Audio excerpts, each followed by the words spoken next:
4. Y ahora nos pregunta, entonces, una vez que determinamos eso, nos pregunta cuál es la probabilidad de que entren 6 partículas. ¿Ah?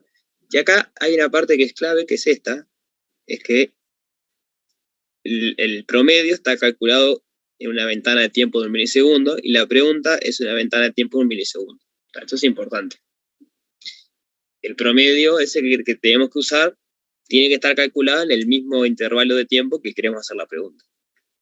Si no, bueno, no puede dar cualquier cosa. ¿Cómo respondemos a esa pregunta? ¿Cuál es la probabilidad de que entren 6 partículas?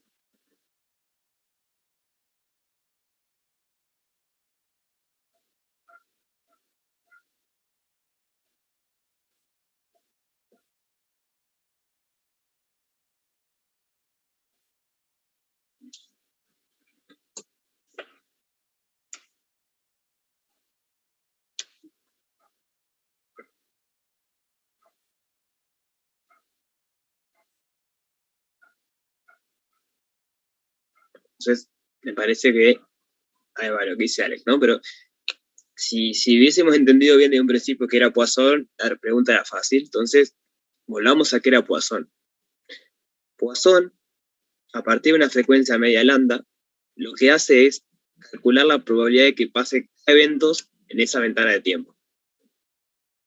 Es lo que dice ahí. Típicamente, la teoría de Poisson expresa, a partir de una frecuencia de ocurrencia media o promedio, la probabilidad de que ocurra un determinado número de eventos durante un cierto periodo de tiempo.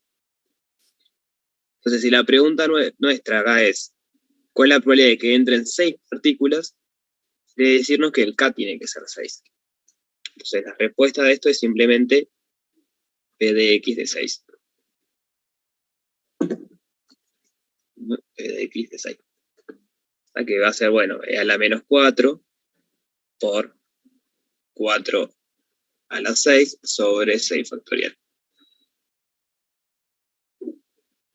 Esa va a ser la probabilidad de que pasen 6 partículas.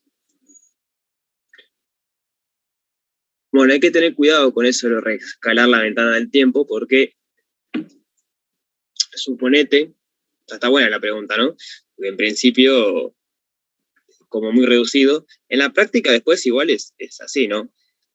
Vos medís algo y tu pregunta por lo general tiene que ver con lo que mediste, pero para responder Lucas, imaginen que están midiendo promedios en una ventana de 1 hora y que el promedio es 5 en 1 hora. ¿Tá? Pero puede estar pasando que estén los 5 acá casi al final de la hora. O sea, cada vez que ustedes miden 1 hora, le da que el promedio es 5, pero siempre pasan casi al final de la hora. Entonces, si ustedes quieren separar esto para trabajar con fracciones de tiempo más chicas, en principio en todos estos lugares el promedio es 0. Acá no ocurre ningún evento. Y en contrario acá ocurren muchos. Entonces, achicar la ventana del tiempo puede ser complicado. Quizás agrandarla no presenta tanto problema, porque agrandarla como el promedio, digamos, ustedes saben cuánto es el promedio en una ventana chiquita, cuando la agrandan es como multiplicar cuántas veces entra esa ventana de tiempo en la grande. Pero achicar la ventana del tiempo hay que tener cuidado. ¿Y se entiende cuál podría ser el problema de achicar la ventana de tiempo?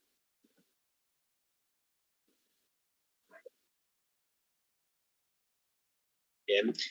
Lo que digo que el lambda, ese promedio es, imagínate que esto de acá es 1 hora. Este tiempo es 1 hora. Y ustedes saben que en 1 hora, en promedio, pasan 5 eventos. O sea que el lambda es 5. Pero ustedes después quieren responder algo que en vez de que sea la cantidad de eventos en 1 hora, sea la cantidad de eventos en 10 minutos, por decir algo. O sea, quieren achicar la ventana de tiempo y usar una ventana de tiempo más chica de la cual usaron para calcular el lambda. Entonces, si esto es 1 hora y yo estoy diciendo 10 minutos, tengo que dividir hasta en 6. 1, 2, 3, 4, 5, 6. El tema es que acá no tengo eventos.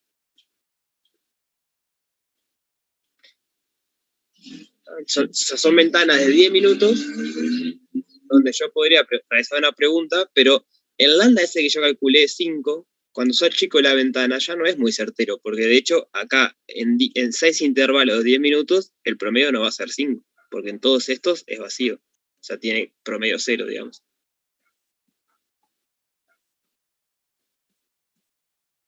El lambda, si lo quieren pensar ahí, podría pensarse como un 5 sexto o algo por el estilo. Porque, no, por eso, no digo que no, lo que digo que hay que tener cuidado, que no se puede hacer en general es eso. Lo explico porque Lucas preguntaba si podía rescalar, entonces digo, en general no se puede hacer eso. Tendrías que medirlo, el promedio nuevamente, en estas ventanas de tiempo más chiquitas.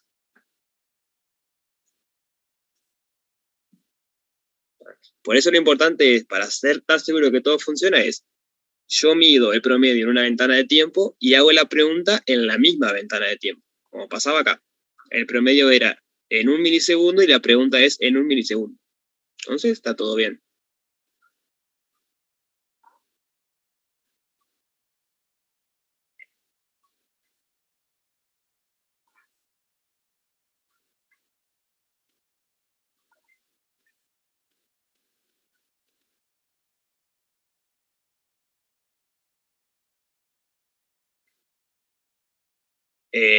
En principio sí, pero estamos hablando de la ventana de tiempo, no de la cantidad de eventos. No confundir eso. Pero sí, en principio agrandar la ventana de tiempo no tendría que causar problemas, porque si el promedio es 3, a ver, uno que va a haber 3, otro va a haber 2, otro va a haber 4, después 3 de vuelta, 4, capaz que hay 1, capaz que hay 2. Pero el promedio en las ventanitas chiquitas es 3, o sea, el lambda es 3. Entonces, bueno, es de esperarse que si ustedes agarran muchas ventanitas siga siendo 3. O sea, porque al estar agrandando, bueno, no pierden información. El tema es cuando achican la ventana de tiempo. Si quieren pensamos ese de los discos que decía, pero en principio el disco es la cantidad de eventos, y no la ventana del tiempo. Son cosas distintas. Entonces hagamos eso de los discos.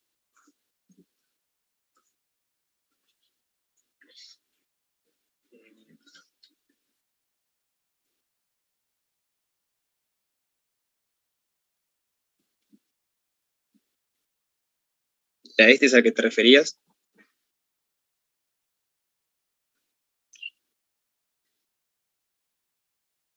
Va, genial. Bien, bueno, pero vamos despacito, vamos despacito. Dice, se certifica la calidad de discos de computadora pasándolos por un certificador que cuenta el número de sectores defectuosos.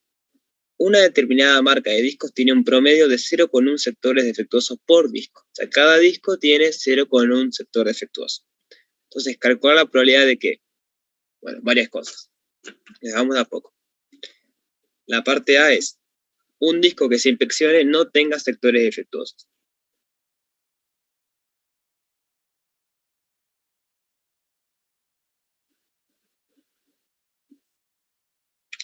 Bueno, si quieren primero, habría que determinar el lambda, ¿no? Como siempre, como veíamos la vez pasada, siempre decíamos en esto. El primer paso para responder las preguntas es decir los parámetros que necesitamos. En lo de Poisson necesitamos solo un parámetro que es el lambda, que es como un promedio, una medida media. ¿Cuánto va a valer el lambda en este caso?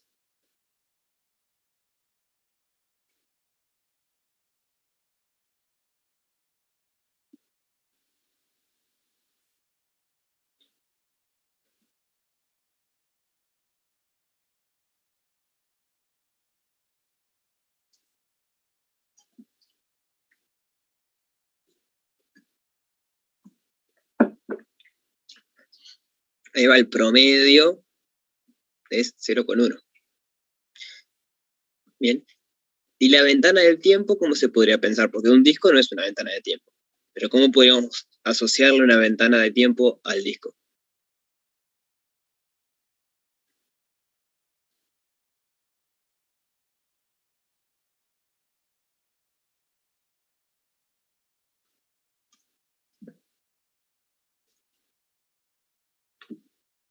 ¿Se entiende la pregunta?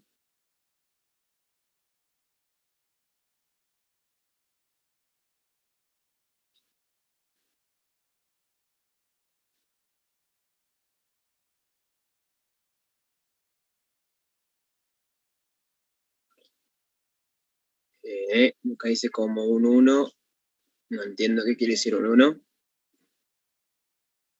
sea, no digo cuánto vale la ventana del tiempo, sino cómo, o sea, qué podemos usar como ventana de tiempo que esté asociado a un disco.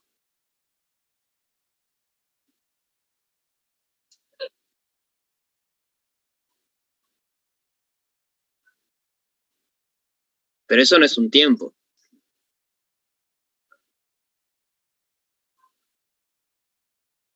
No, no. Para un tiempo tiene que ser algo, o sea, lo que entendemos como tiempo. Acá lo que me dice es que en promedio hay 0,1 sectores defectuosos por disco. Yo lo que pregunto es, ¿cómo, o sea, qué medida de tiempo podemos interpretar que corresponde a ese promedio? O tiene que ser una medida de tiempo, no de cantidad de sectores defectuosos ni nada, de tiempo. Entonces es una pregunta más allá de la matemática. ¿Cómo se podría interpretar el tiempo ahí? No, no, no digo que lo inventemos, no quiero saber un número. Quiero saber qué objeto o qué cantidad podemos interpretar como tiempo.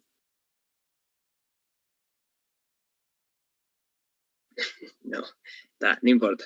Lo que iba es que podemos interpretar como el tiempo que demora la máquina a analizar un disco. O sea, la ventana de tiempo es el tiempo que demora la máquina a analizar un disco. Entonces, en promedio, en ese tiempo que no sabemos cuánto demora, pero sí es un tiempo, en ese tiempo hay 0,1 sectores defectuosos en promedio. ¿Sí? Pues se entiende la diferencia. Porque no es lo mismo decir el tiempo es un disco, cosa que no es, que decir el tiempo que demora la máquina en analizar un disco. Eso sí es una ventana de tiempo.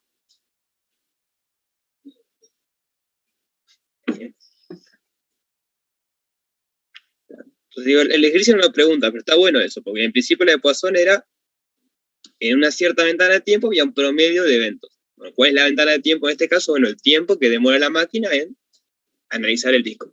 Que no sabemos cuánto es y no nos interesa, porque no aparece eso después en la distribución de Poisson.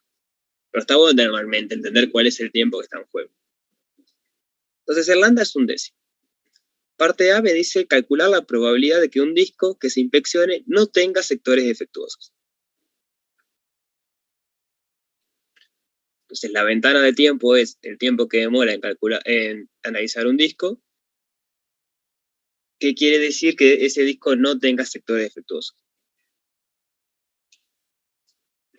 O sea, ¿cómo lo podemos interpretar para usar la distribución de Poisson?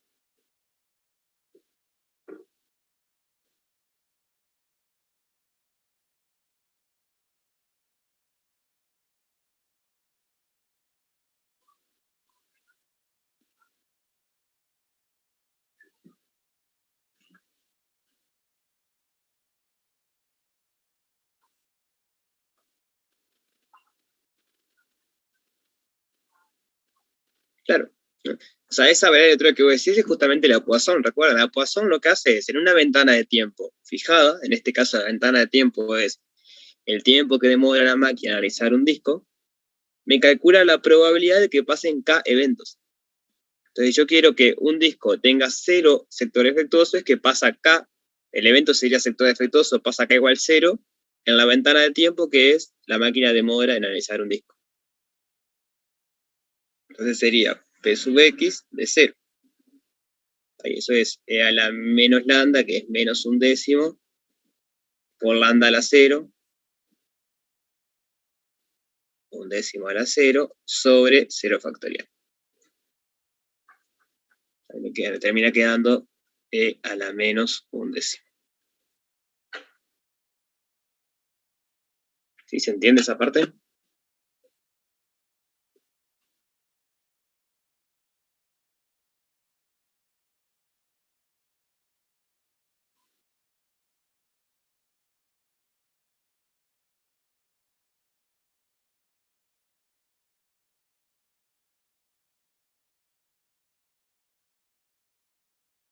Vale. Entonces respondamos la pregunta B. Ahora es, la probabilidad de que un disco que se inspecciona tenga más de un sector defectuoso. Entonces, ¿cómo podríamos calcular eso?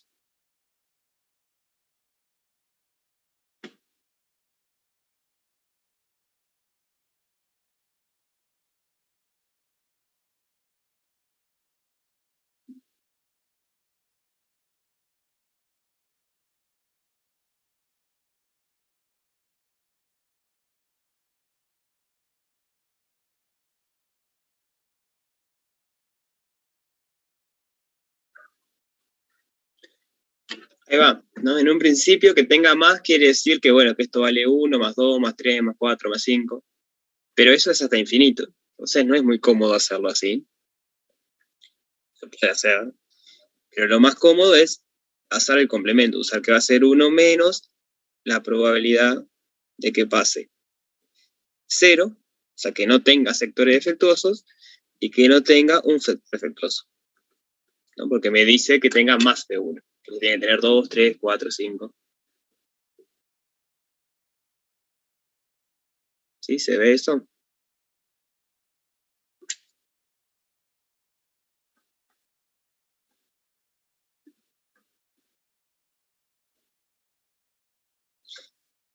Menos e a la menos 1 sobre 10 por 1 sobre 10.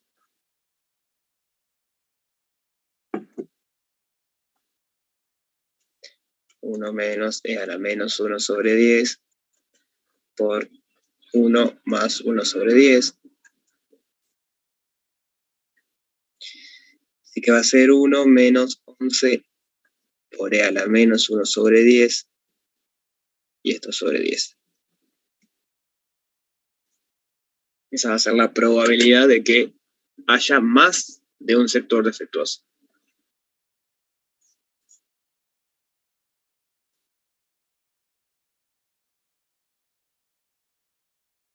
¿Duda de esta parte?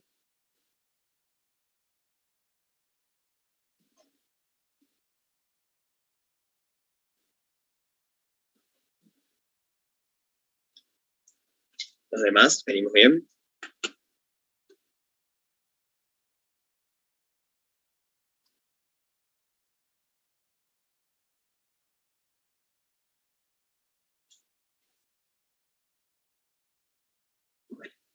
Entonces vamos a la parte conflictiva, a la parte que había dudas. La parte C dice, calcular la probabilidad de que dos discos que se mencionan no tengan sectores defectuosos.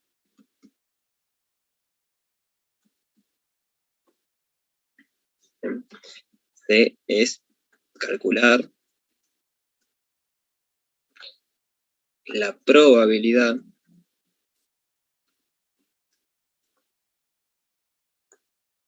de que dos discos no tengan sectores defectuosos.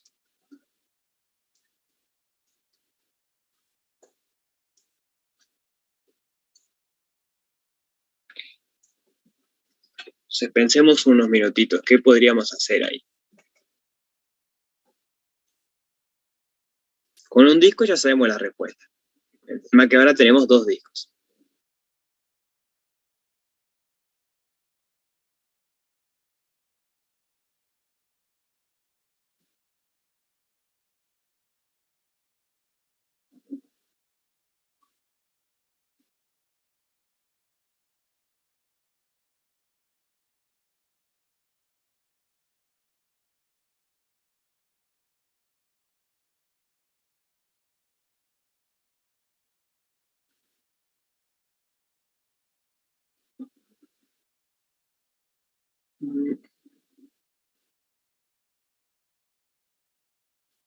Bueno, esa sería una opción, lo que dice Alex está interesante. Tiene sentido suponer que la probabilidad de que un disco tenga sectores defectuosos no interfiere con la probabilidad de que el otro disco tenga sectores defectuosos. Entonces serían como eventos disjuntos. Bueno, no sé si disjuntos o mejor dicho, independientes. Serían eventos independientes. Entonces, la probabilidad de que pasen los dos sería el producto. ¿Qué les parece ese razonamiento?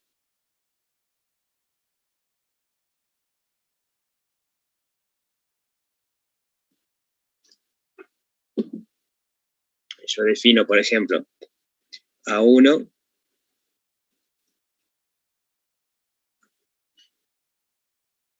el primer disco es defectuoso. Perdón, defectuoso no tiene sectores defectuosos. Vamos a hacerlo mejor. AI, A sub I es el disco I, no tiene sectores defectuosos.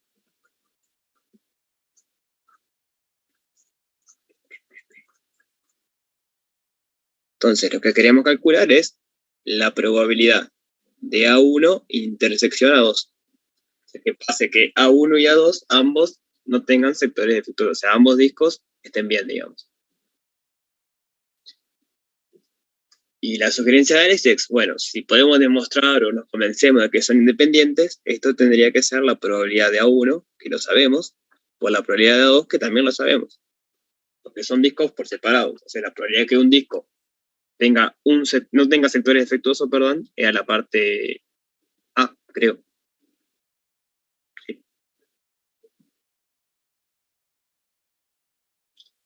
Entonces, la pregunta es si nos convencemos o si tenemos alguna manera de argumentar por qué van a ser independientes esos eventos.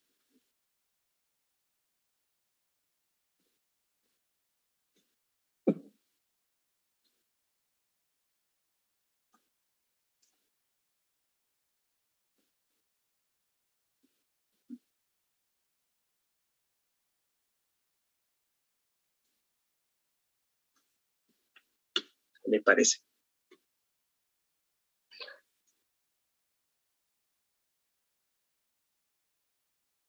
¿Para qué, perdón?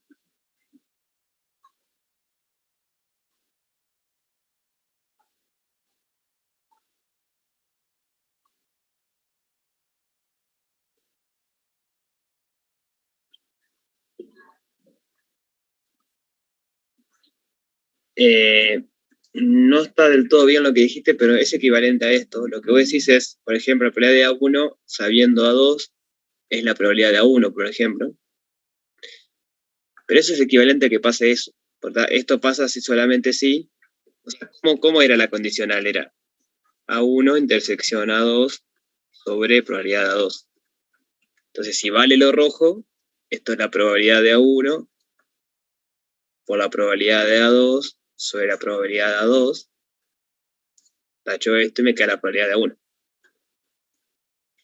Entonces, este resultado es equivalente al que está acá arriba. Son dos maneras distintas de decir que los eventos son independientes.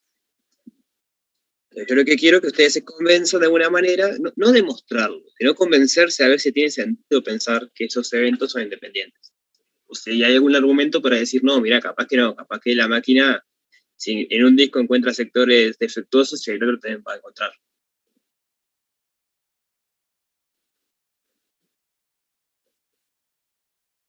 ¿Sí se entiende la pregunta? O sea, no quiero una demostración matemática, quiero que me diga si le convence que sean independientes o no. ¿Se tiene algún argumento para decir que no?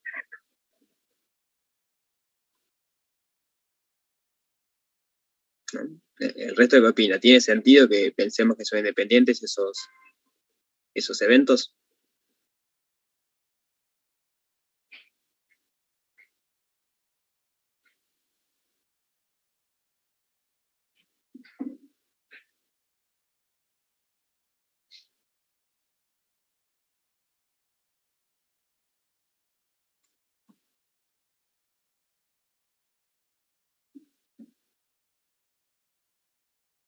O sea, es una pregunta fuera de la matemática esto, ¿eh? Es, si tenemos una máquina que detecta errores en objetos, en este caso un disco, ¿tiene sentido pensar que si un disco viene fallado, un objeto viene fallado, entonces el próximo también va a venir fallado? O en principio no tiene nada que ver.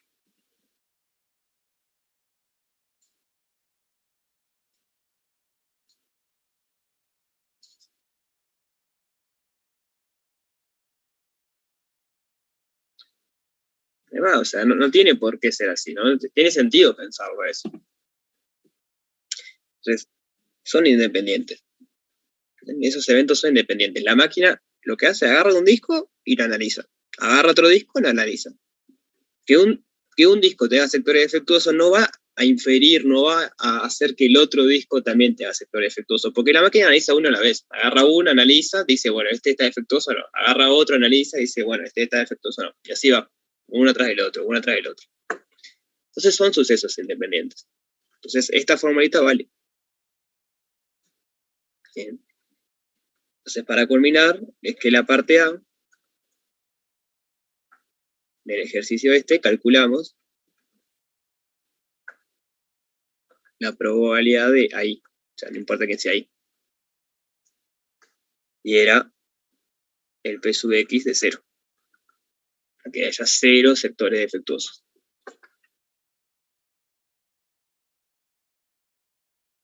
¿Sí? ¿Dudas sobre esto?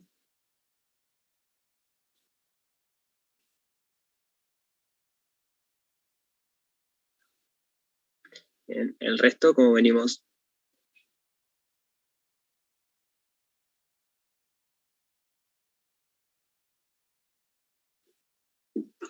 Bien. Bueno, sigamos entonces. Quedó ser este para ustedes. Va a ser la misma historia. Traten de pensarlo ahí. Lograr entender cuál es el lambda que le está dando. Y después, a partir de la letra que tiene, qué es lo que le está pidiendo. O sea, cuál es o cuáles son los K que le está pidiendo. Bien.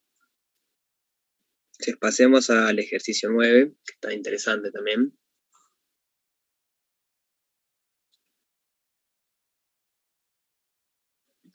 Esto no es otro tipo de distribuciones, es que se llama la distribución geométrica. ¿Vieron en teórico ya la distribución geométrica? ¿O la variable aleatoria geométrica? ¿Sí? ¿Y qué es lo que modela? ¿Se acuerdan?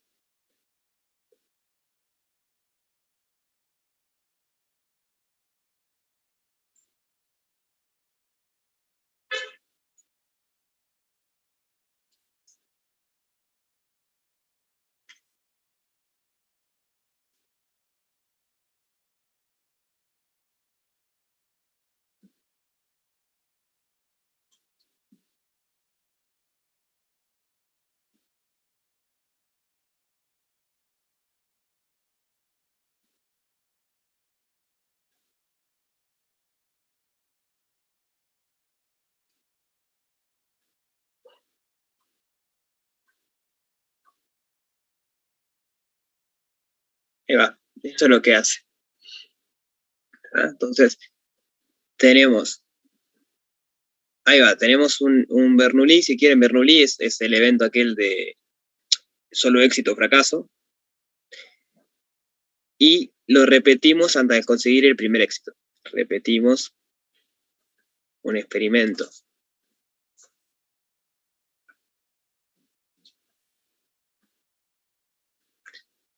de Bernoulli. ¿Cómo se escribía Bernoulli? Ya me olvidé. Bernoulli. Ah, bien, gracias. De parámetro P. P es la probabilidad de que tenga éxito cada uno de esos experimentos.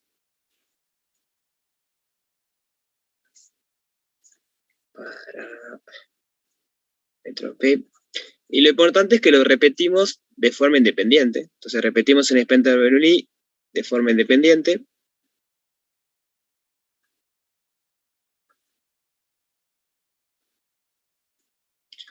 Hasta obtener un éxito. Hasta un éxito, o en realidad el primer éxito. Hasta obtener el primer éxito.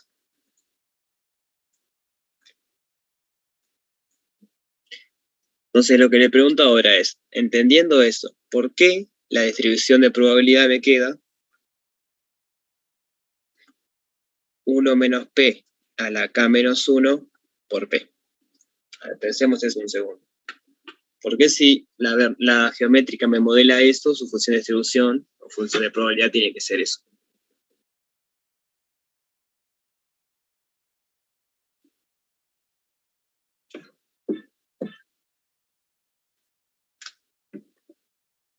Ahí va, viene por ahí, ¿no? Este K quiere decir la cantidad de intentos hasta el primer éxito. Entonces, cantidad de intentos hasta el primer éxito.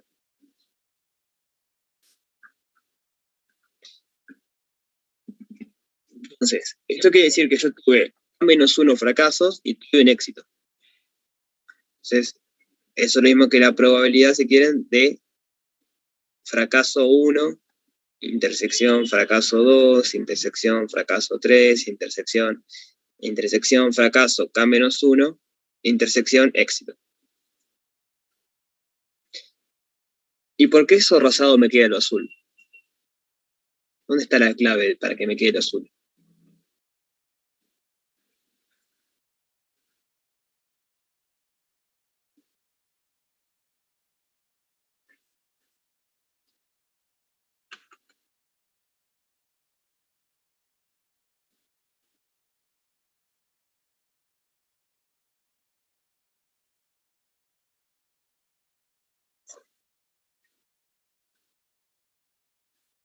Sí, eso está bien, pero ¿por qué me queda el producto de esas cosas?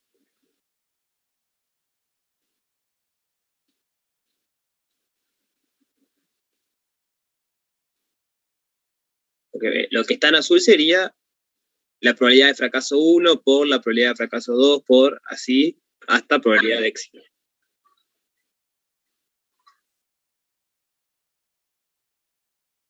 No, no tiene que ver con eso. ¿Qué tiene que pasar para que yo una intersección la pueda ver como un producto de probabilidades? Ahí va. Esa es la clave, que el experimento de Bernoulli se está repitiendo de forma independiente. Entonces, esto es la probabilidad de fracaso 1 por la probabilidad de fracaso 2, probabilidad de fracaso K-1, probabilidad de éxito. Si la de éxito es P, la de fracaso es 1 menos P.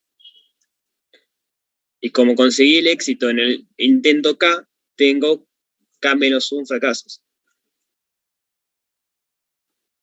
Por eso me queda 1 menos P a la K-1. O sea, cada uno de esos 1 menos P corresponde a un fracaso y el P corresponde al éxito. Cuando encontré el primer éxito, paré. ¿Sí? ¿Se entiende eso?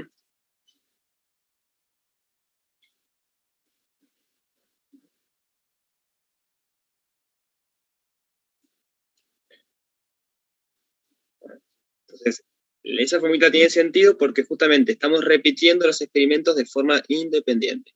Si no supiéramos eso, esta fórmula estaría mal. En principio no tendría por qué dar eso. Bueno, otra pregunta es, que nos interesa para poder hacer la parte 1, ¿cuál es el recorrido de esta variable aleatoria?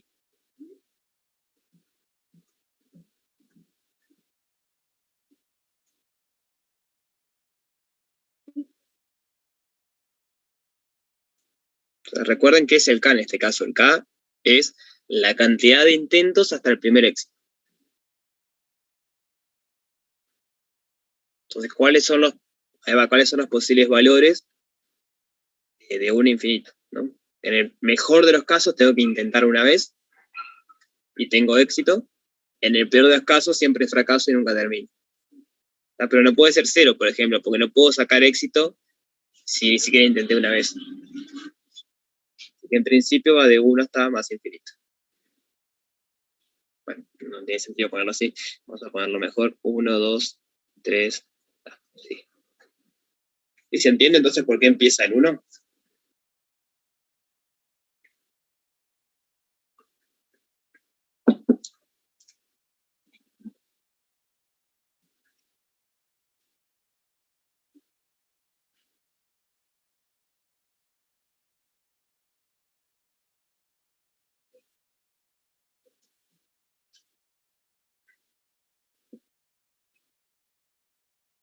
Bueno, entonces ahora sí, parte 1. Me dice probar que esta función, la que estamos trabajando, es efectivamente una función de probabilidad o una función de distribución puntual. Entonces, ¿qué es lo que hay que probar para ver que esa es una función de distribución puntual?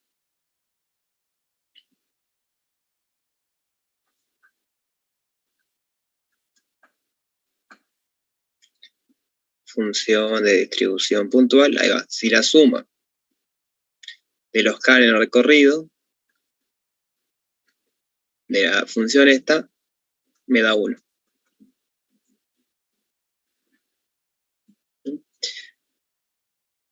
Entonces me queda la suma. Lo que hay que ver es que la suma desde k igual a 1, porque el recorrido empezaba en 1, hasta más infinito de 1 menos p a la k menos 1 por p es igual a 1. Queremos ver que esa suma da 1. Entonces, bueno, ¿qué podemos hacer ahí?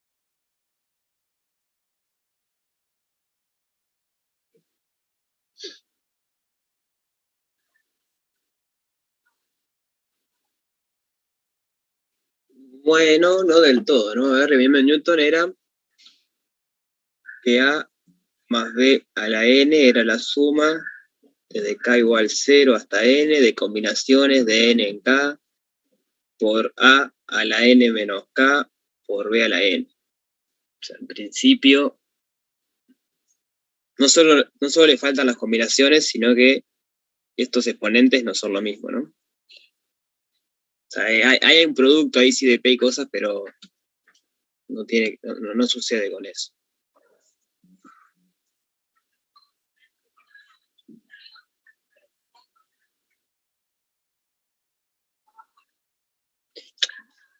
Ahí va, esa es la idea. No, aparte que tiene como sentido, ¿no? No sé si tiene sentido. De hecho, no sé si se llama así la distribución por eso o no. Distribución geométrica, para probarlo vamos a usar la serie geométrica. O sea, no sé si es coincidencia o si la serie geométrica, la distribución geométrica se llama así por la serie. Pero recuerden que la suma desde k, vamos a agregar la variable, desde j igual 0 hasta más infinito de a por r de la j es igual a 1 sobre 1 menos r si r está entre 0 y 1, la que era cuando la serie geométrica converge. Es una constante. Acá tengo que poner a.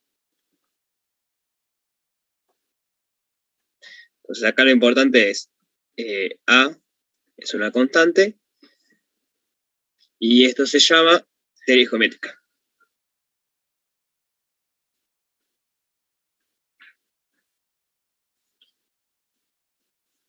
O sea, serie geométrica era cuando sumaba de 0 hasta más infinito una constante por un factor que está entre 0 y 1 elevado a la j. Que no es exactamente lo que tengo, como está escrito, ¿no? Porque yo estoy sumando de k igual 1 hasta infinito, y la serie geométrica es de 0 hasta infinito. Pero ¿cómo puedo arreglarlo eso?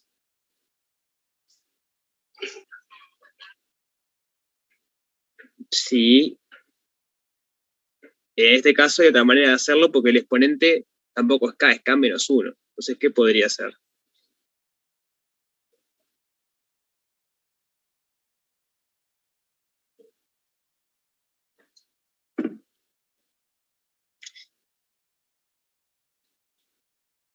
Ahora, si yo llamo j, le llamo a k menos 1,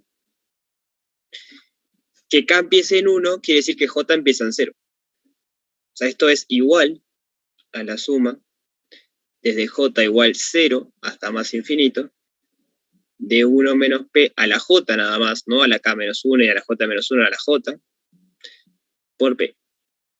O sea, es un cambio de variable. ¿Se entiende por qué vale eso?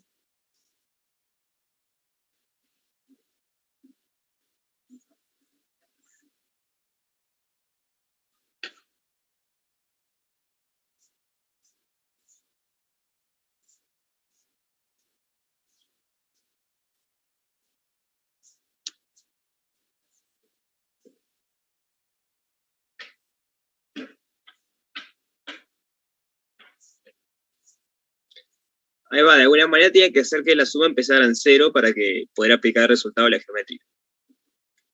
Y entonces, usando eso, ¿cuánto me da ahora? O sea, esto va a ser igual a cuánto usando esto. Bueno, Primero, para usar eso, ¿qué es lo que habría que verificar? Hay una condición ahí.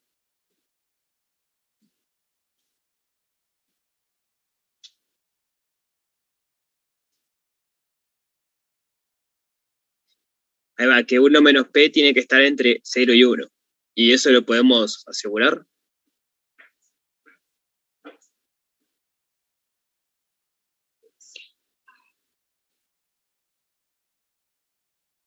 Ahí va, P es la probabilidad de éxito. Siempre está entre 0 y 1. Porque recuerden lo que estamos haciendo.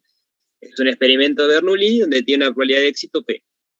Entonces, esto siempre está entre 0 y 1. Por lo tanto, 1 menos P también está entre 0 y 1. Entonces, podemos aplicar el resultado que conocemos de las series geométricas. ¿Qué me da eso? Me da. Este P sería el A, porque es lo que es constante, yo estoy sumando un J. Entonces me da P sobre 1 menos el factor que estoy sumando, y eso es 1 menos P. Esto es P sobre 1 menos 1 más P.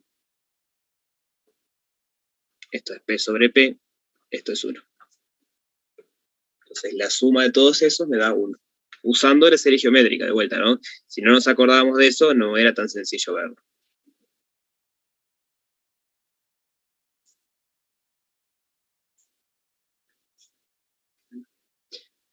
¿Dudas de esta parte?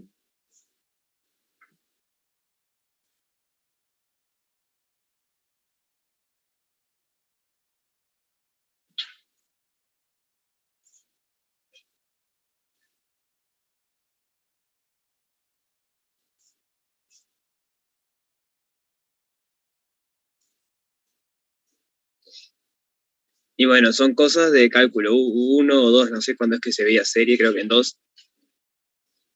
Y es previa de este curso, en teoría, así que, bueno, habría que acordarse. En principio.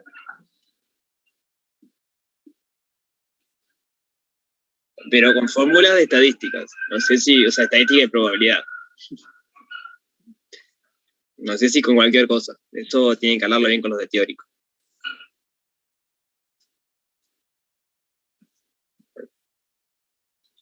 Tenemos eso. Bien, esto es súper interesante.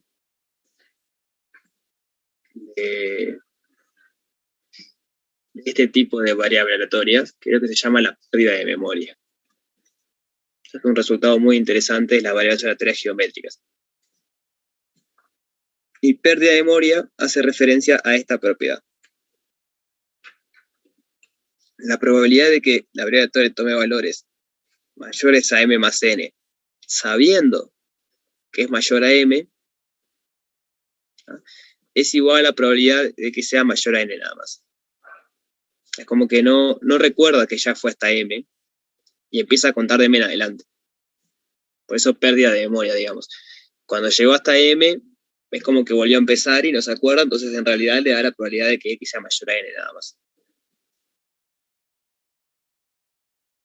Bueno, eso que dice ahí abajo.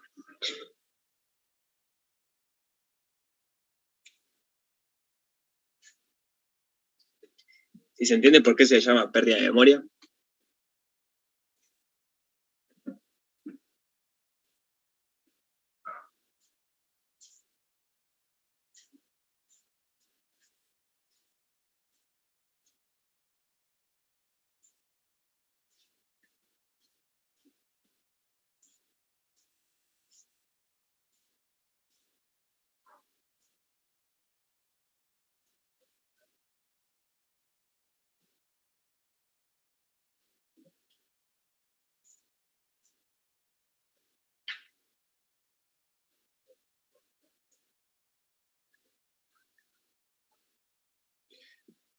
¿Qué significa la probabilidad de x mayor a m más n? Estamos en una variable geométrica. Entonces, ¿qué significa eso? O sea, ¿qué estás calculando en ese caso?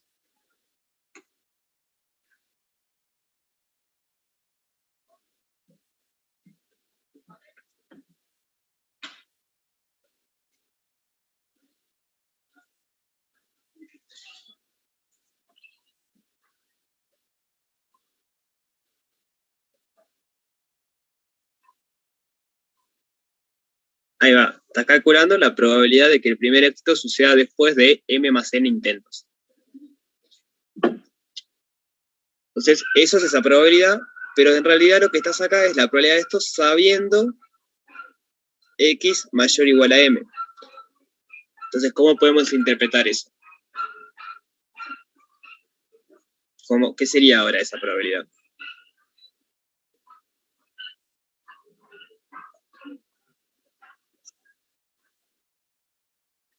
Ahí va, es la probabilidad de que el primer éxito ocurra luego de m más n intentos, sabiendo que hasta el intento m no pasó. Y lo que te dice que tenés que probar es que esto es igual a la probabilidad de que ocurra después de n intentos. Entonces vos venís haciendo intentos. Un intento, dos intentos, tres intentos, m intentos.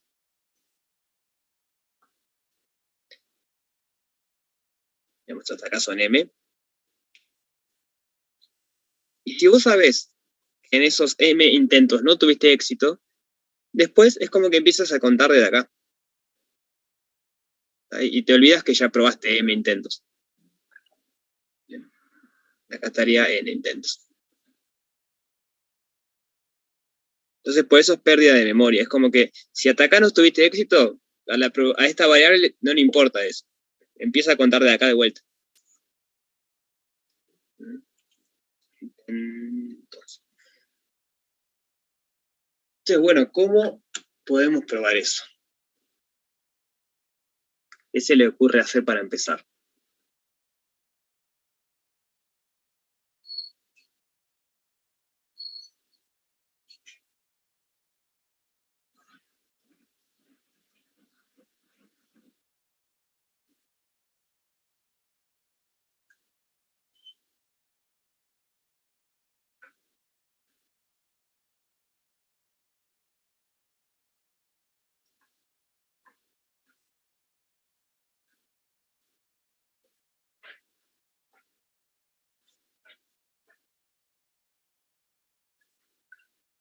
Ahí va, no hay mucho más cosas para hacer. Hay que partir de esto, por ejemplo, y ver si logramos llegar a otro. Entonces, la probabilidad de, vamos a poner así en los corchetes, x mayor a m más n, sabiendo x mayor a m. ¿Cómo era la formulita para calcular eso, o la definición de esto? ¿Se acuerdan? Vamos a poner los corchetes.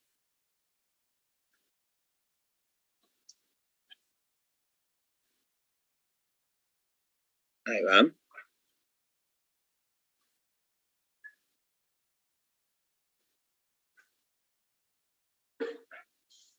Mayor a m dividido la probabilidad de que x sea mayor a m. ¿No? Y lo que queremos es ver, esto queremos,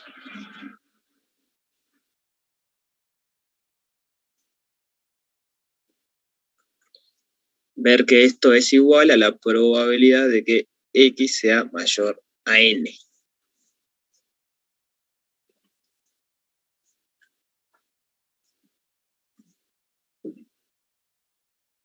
Bien.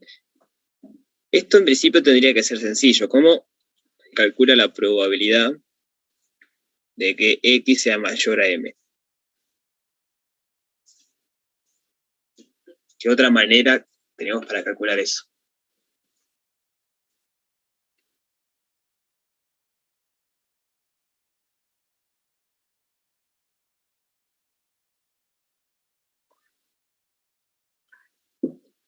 Ahí va. ¿Y el complemento qué conjunto sería? ¿O qué evento sería?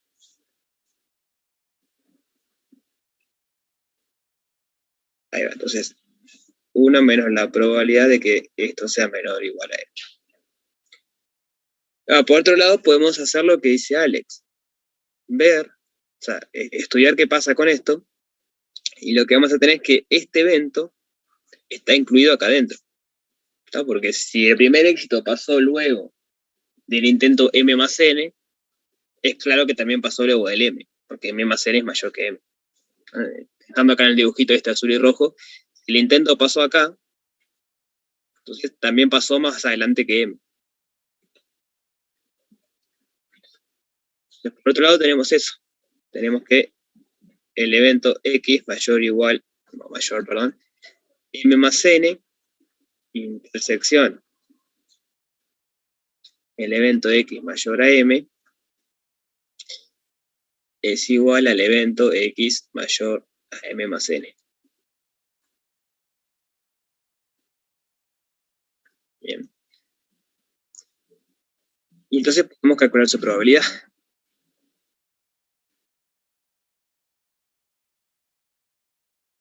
Pero concentrémonos un minutito en lo verde primero.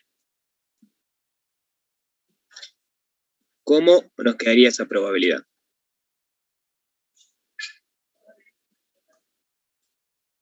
Es 1 menos... ¿Y cómo, de qué otra? O sea, ¿cómo es esto? ¿Cómo es la probabilidad de que la variable esta geométrica sea menor o igual a M?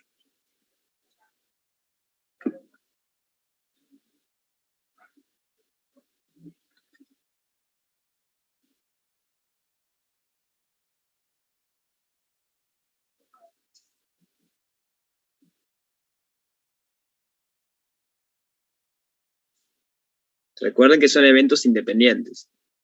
O sea, estaba repitiendo el experimento de Bernoulli de forma independiente hasta obtener el primer éxito. Entonces, ¿cómo se calcula lo que sea menor o igual a M?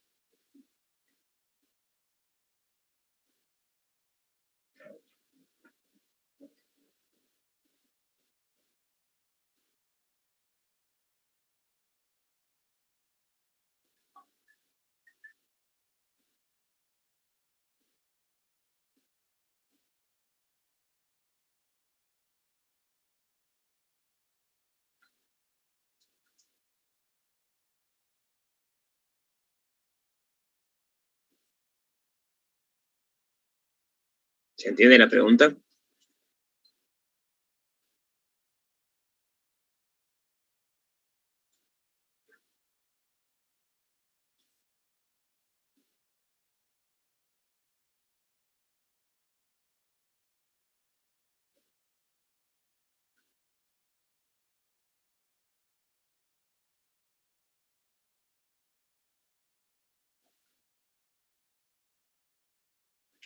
Ahí va, está la M.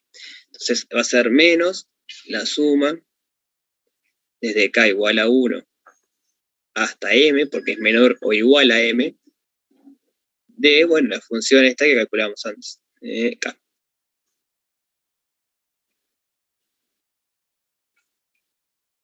Eso va a ser 1 menos la suma desde K igual a 1 hasta M de 1 menos P a la K menos 1 por P. ¿Y cuánto da esa suma? Ahora es finita la suma.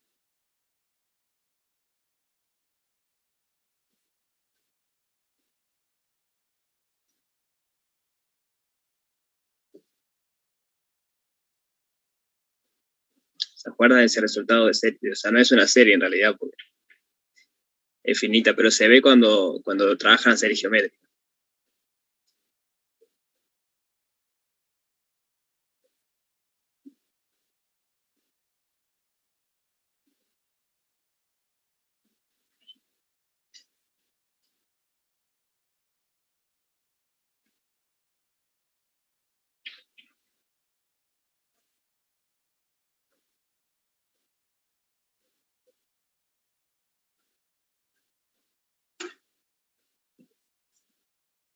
Entonces lo recuerdo. Vemos acá al costadito. Recordar la suma desde J igual 0, vamos a ponerle hasta L, de A por R a la J es igual a A por 1 menos R a la J sobre 1 menos R. De hecho, eso es lo que se prueba primero cuando ven la serie geométrica, y luego lo que hacen es el límite en J. Perdón, en J acá no, en L. Luego hacen el límite en L. Entonces, usando que R está entre 0 y 1, cuando hacen R a la L, eso tiende a 0 y este término se eleva y le queda la geométrica. Recuerdo cómo era que se probaba el resultado de la geométrica. Tenemos ese resultado. De vuelta tenemos el problemita que lo que está en azul empieza en 0 y lo que está en negro empieza en 1. Pero se soluciona igual que hoy. Se hace un cambio de variable ahí y queda 1 menos la suma de dj igual 0 hasta m de 1 menos p a la j por p. Esto va a ser 1 menos 1 menos 1 menos p a la m sobre 1 menos 1 menos p. Y eso es 1 menos p por 1 menos 1 menos p a la m. Y abajo, bueno, lo pongo abajo del todo, me queda 1 menos 1 más p. ¿Qué puedo hacer ahí?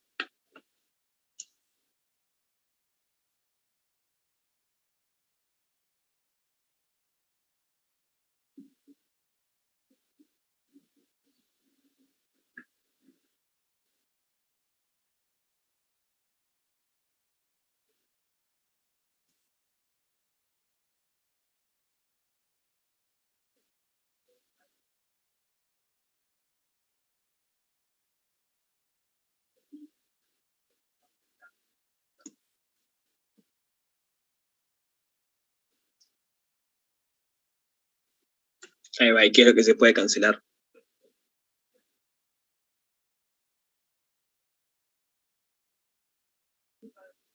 Los unos de abajo. ¿Y qué más? Y los p. No puedo cancelar este p con este p. Entonces me termina dando 1 menos 1 menos 1 menos p a la m. Pero ¿qué más puedo hacer ahí ahora?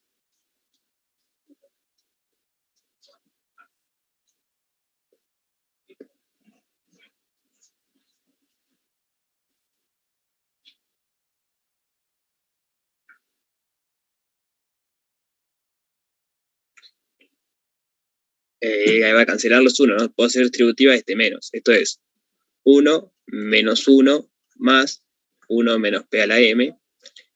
Estos 1 se van. Y me queda 1 menos p a la m. Entonces lo que acabamos de probar es que la probabilidad de que una variable geométrica tome valores mayores a m es igual a 1 menos p a la m.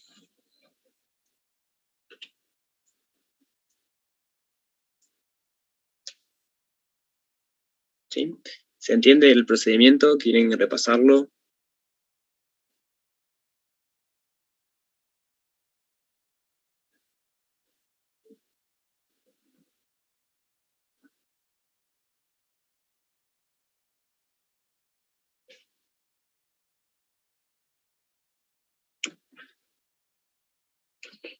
Se me fue el chat. ¿Los demás? Bien.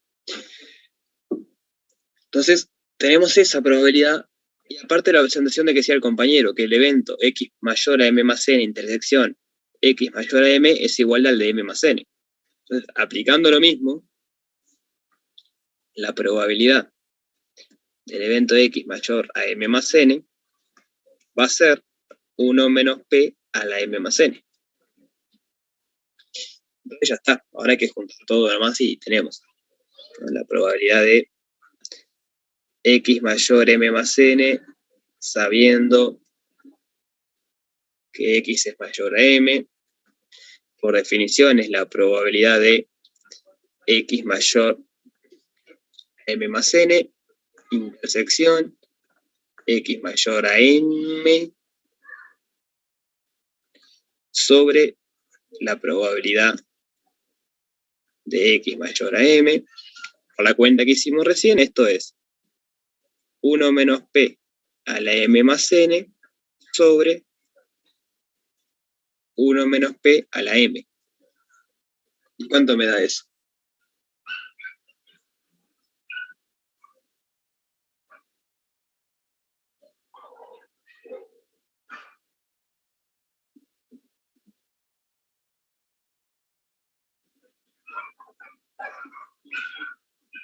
Se me cancelan las M, digamos, y me queda 1 menos P a la N. Pero por la cuenta que hicimos recién, ¿qué es eso?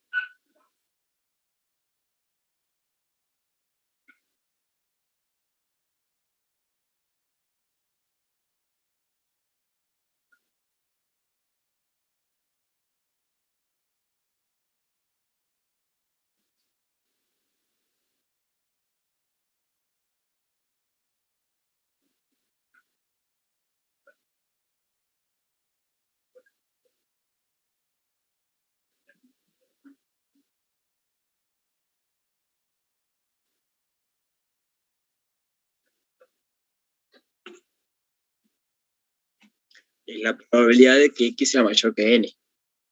¿No? Fue lo que probamos recién.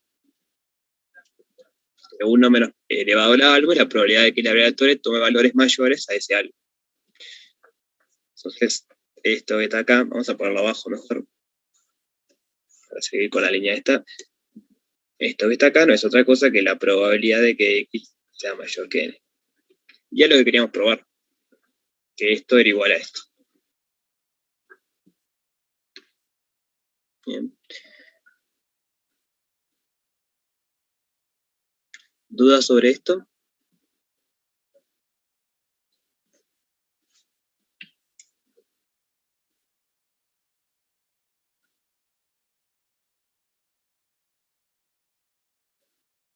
¿Los demás?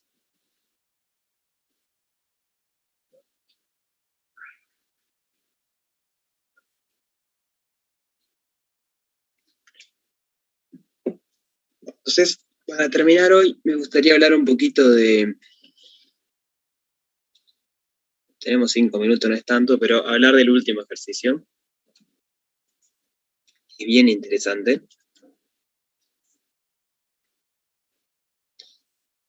Es que usando las variables de Poisson, en ciertas hipótesis, ciertas circunstancias, podemos aproximar a una binomial.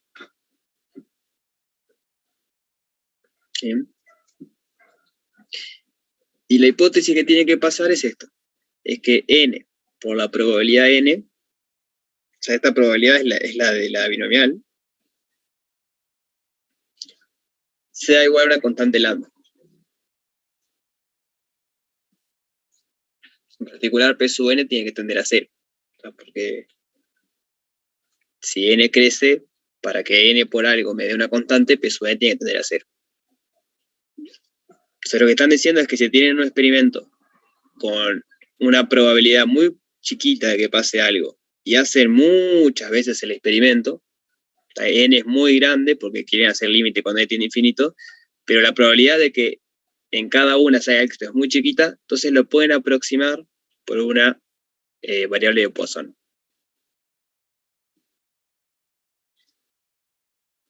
Entonces lo que queremos probar es eso, es que probar que el límite de la probabilidad de x igual k de la variable binomial me da justamente esto, que era la distribución de la de Poisson, que era la menos lambda por lambda de k sobre k factorial.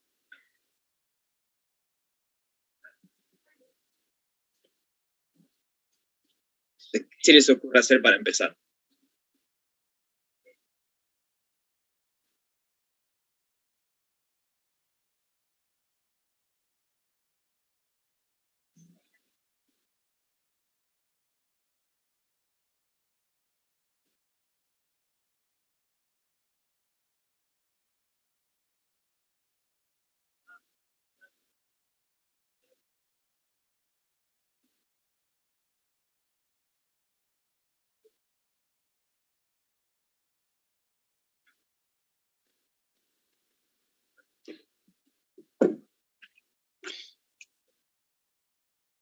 Pn, o sea, la idea es esa, vos tenés una variable aleatoria que es una binomial de parámetro n y p y n, sea, no sabes cuánto vale P y N, lo único que sabes es que está entre 0 y 1, porque es una probabilidad.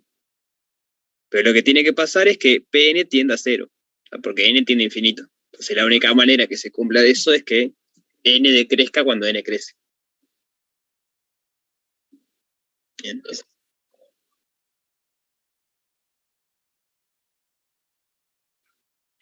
bien, vos decís, lambda sustituirlo por este límite.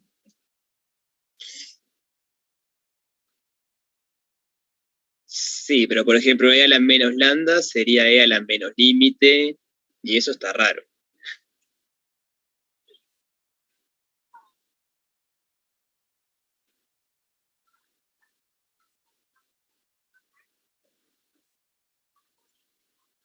Ajá.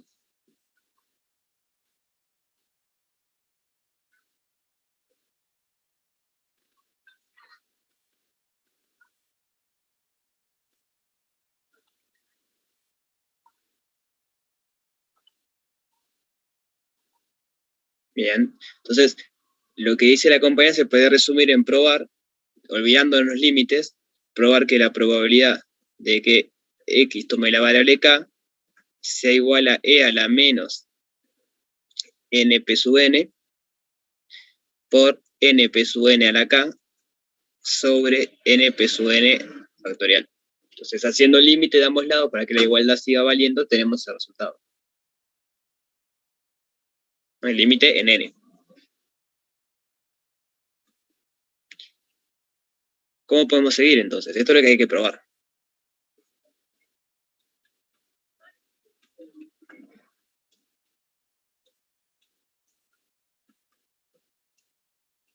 En realidad hay que probar eso en el límite, ¿no? No va a ser cierto.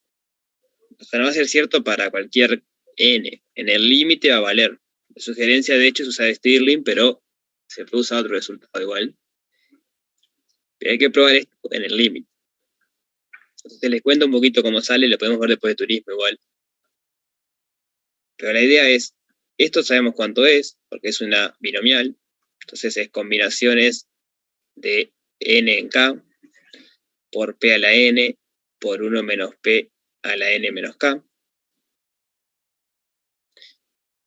Y si tenemos este resultado, tenemos que p es lambda sobre n. Capaz que... Está bien.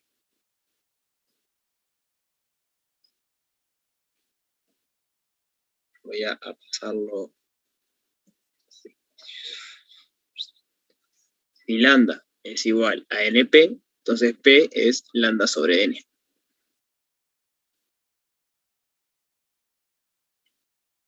¿Se ve eso?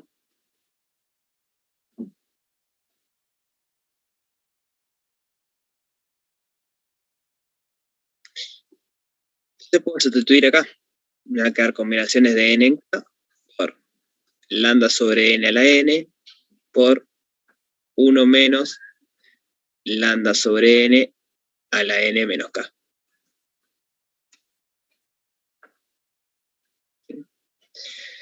La idea es empezar a desarrollar esto y llegar a una expresión que en el límite sea esto.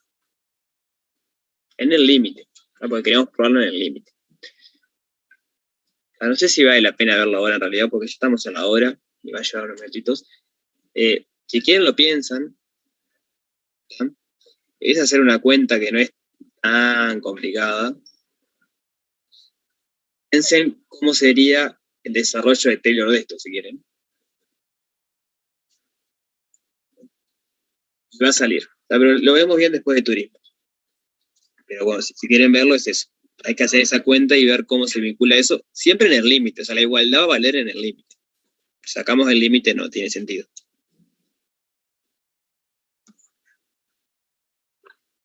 Bien. Lo borro entonces porque no lo vimos. Así que bueno, nos vemos después de turismo. Si vienen medios atrasados o algo, traten de ponerse al día. Si después de turismo arrancamos bien.